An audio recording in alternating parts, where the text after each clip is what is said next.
हम खेती करते गए, ऐसे ऐसे एक्सपीरियंस बढ़ता गया, इस संस्था के साथ जुड़ गए और हमें पता चल गया।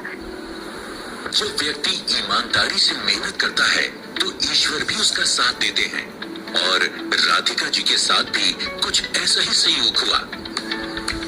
अकस्मात वो एक ऐसे एनजीओ से जुड़ी कि उनकी खेती की दिशा ही बदल गई। बेरोजगार महिलाओं को रोजगारोन्मुखी प्रशिक्षण दिलवाना और उनके उद्यमिता के सपनों को साकार करने में अहम भूमिका रही है इस एनजीओ की। ये संस्था सहारा जागृति मंच के साथ जुड़ गए।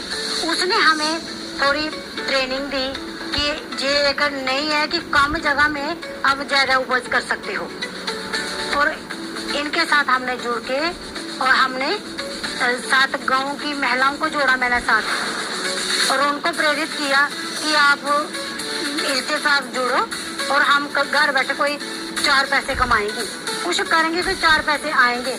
न घर ऐसे रहेंगे तो हम कितना भी काम करेंगे हमें 1 रुपया नहीं मिलता, लेकिन कुछ काम करेंगे खेतों में। थोड़ी मेहनत तो वैसे ही लेडीज बहुत करती हैं। मैंने पहले 16 GLG बनाए, जिसमें मैंने 64 क्विंटल हल्दी जो अपने गांव में लगाई बहनों के साथ, और बहनों ने भी बहुत मेहनत की कि हम करेंगे तो कुछ मिलेगा। 1 रुपया भी बहन को नहीं मिलता था। सुबह से लेकर शाम तक घर में काम करती थी, और अब कुछ ना कुछ उनको मिला है। ये कैसे मिला है? हमारे प्रधानमंत्री ने जोड़ा कि महिला को वो किसान के ऊपर लोन दे रही है, बीज दे रही है कि बीज देंगे हम और बहनें मेहनत करेंगी, और उनका भी वापस किया जो लोन लिया, और जो प्रॉफिट हुआ बहनों को भी जो 30-30 हजार मिला। राधिका रानी एक ऐसी कर्मठ महिला हैं जिनके भीतर अपने देश और समाज के लिए कुछ कर गुजरने की धुन उन्हें हर वक्त आगे बढ़ने की प्रेरणा देती रही। उन्होंने अपने आसपास की किसान महिलाओं को अपने साथ जोड़ने के भरसक प्रयास किए, और उनके प्रयासों का नतीजा रहा कि सांबा क्षेत्र की अधिकतम महिला किसानों ने नई तकनीक से हल्दी की पैदावार ली। सीधे जाओ, स्टैंड करके घर आ जाओ।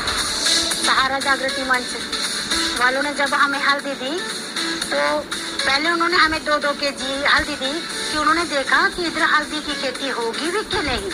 लेकिन जब हमने उस 2 केजी हल्दी की 40-40 केजी निकाल के दिखाई तो वो बहुत खुश हुए कि इधर खेती जो हम हल्दी की कर सकते हैं। पहले उन्होंने हमें डेमो ही दिखाया, और जैसे ही फिर हमें बहुत से लोगों ने डराया कि हमने भी बहुत बार हल्दी लगाई थी, हमारे क्वांटल होती थी, घरों में ही पड़ी रहती थी कि आप कहाँ बेचने जाओगे हल्दी, ये तो आपको फंसा रहे हैं खाली नहीं। लेकिन मेरी जो मतलब 64 क्विंटल हल्दी लगाई थी, पता नहीं कितनी क्विंटल हुई, ट्रक भर के गए इधर से हल्दी के, और हमें जरिया मिल गया जो सहारा जागृति मंच है, वो लगवाती भी है और उठा भी लेती है, वो आगे बेच भी देती है। उन्हें हमें कोई दिक्कत नहीं आने दी कि हल्दी हम कहाँ जाके बेचेंगे।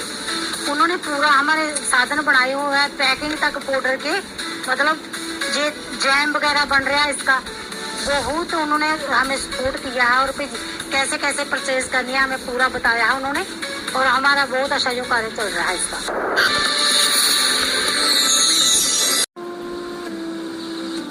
सतत सीखने की आदत, चुनौतियों का डटकर मुकाबला और खुद का मूल्यांकन करते रहने की अपनी आदत के चलते राधिका जी कृषि विज्ञान केंद्र सांबा के संपर्क में आई। ये तो सहारा जागृति मंच की बात हो गई कि इनके साथ मैंने हल्दी लगाई है। हमारे केवी की सेंटर है, केंद्रीय विभाग डिस्ट्रिक्ट सांबा में, उनसे हमें बहुत मदद मिली। आते थे ये गांव में, बताते थे कि ऐसे ऐसे खेती करो, हाइब्रिड के बीज आए हैं, आप हाइब्रिड की गेहूं लगाओ, जो धान लगाना है वो भी आप अच्छी क्वालिटी का लगाओगे तो उसकी पैदावार अच्छी होती है। मतलब ऐसे आप और फसलों से मतलब कीटनाशियों से कैसे बचना है। जब हल्दी की खेती की पहल की तो हर तरफ से लोगों का सिर्फ नकारात्मक रवैया देखने को मिला, लेकिन जो व्यक्ति जीवन में धैर्य का दामन थामे हो उसे सफलता अवश्य मिलती है।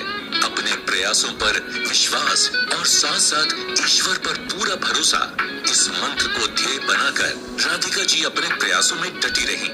सही समय पर उन्हें सफलता मिली और उनके प्रयासों को सराहा गया। जब मैंने खेती बाड़ी शुरू की तो बहुत से लोगों ने बोला कि हाँ अब आदमियों ने पूरी फिर डाल दिया और औरतें चली हैं काम करने के लिए हैं।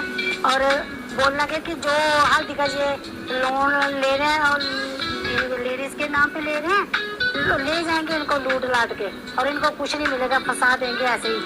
जब बहनों ने अच्छी मेहनत की और खेतों में अच्छी पैदावार हुई, वो भी देख के दंग रह गए। जब सभी को चेक मिले ना तो फिर उन्होंने सोचा कि जो बातें करते थे ना वो सोचने लगे कि हम तो बातें करते ही रह गए, ये तो मेहनत करके पैसा भी कमाना शुरू हो गई। शुरू में थोड़ी दिक्कत आई कि जब मैंने गांव जाके ना सभी संदेश दिया बहनों को कि ऐसे ऐसे स्कीम आई है, आप जुड़ो। जिन्होंने विश्वास किया वो जुड़ गए और जिन्होंने नहीं किया वो इस साल साथ आ गए, क्योंकि जब 16 लाख मैंने गांव में बांटा तो वो हर जगह पता चल गया कि उस बहन ने सांबा डिस्ट्रिक्ट में काम किया है और मेरे को सम्मानित भी किया जम्मू में।